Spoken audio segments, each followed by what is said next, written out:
أنا كويتي بني جراتني أول شيء تفهمكم إفهم أنا قلت أسمع كلام ما هو جنرا بعدين تروح تذكرت ولا لقاود بديو جوكا جرس جمان ولا ما جن نما بني جوابا يدو كجت ولا لقان جزء نامتي ما نحن كيس جت رناوية أنا قررت كي ما شو ما في اللي هو ده أو في الميسي تنجت ولا أنا قررت ويس ننجرو هذي من كان كيسا يو كيوما جرو نقررتي يو دوغارو بني أما جرو أنتون دينو أنا رتي وزفهمت ولا نياتا وجتونيس كل سنيس هم دايو أنا ما توجت يجتو يعني جنا لي وانتو تعدد استخاكلو كني كانت وانتو الفاتو نجرامتي وانتو شا يمكن إيكا رمضان جتو لا إسقو كوبيس في اللي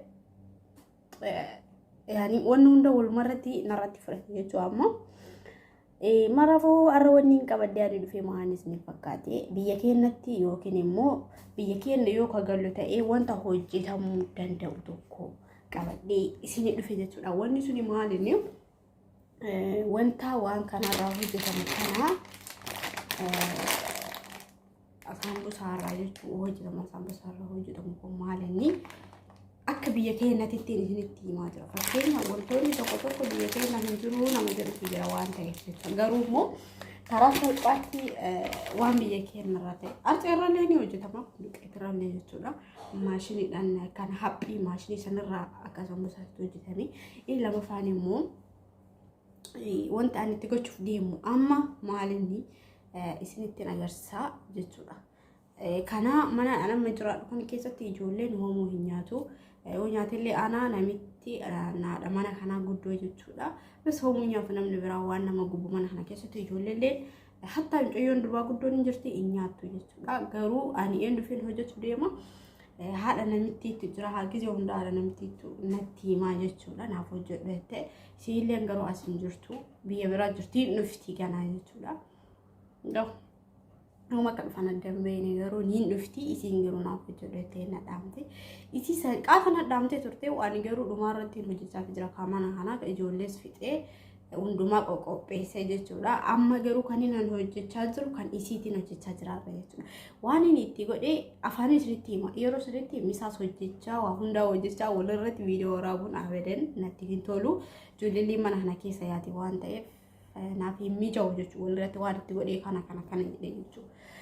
Isa qimamoota hundumayyuu waan itti godhe qimame waan mana keessaa qabda qimame wantoota mi'eessu guutuu itti godhachuu rakkoo hin qabu. Gin immoo isiif wanta hojjedhu wanti adda ta'e kennarraa isin ta'u hojjechuuf hojjedhee ture tan dura maalinni wanti adda ta'e barbaree sitti godhe ani barbaree sitti godhe wantoota hundaatti godhe isa isin agarsiisa ana hordofa. Inna isa kana jechuudha.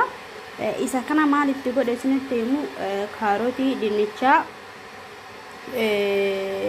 wantoota ataakiltii isa kana maal jedhama baqluunis jedhama isa kanas itti godhee jira jechuudha.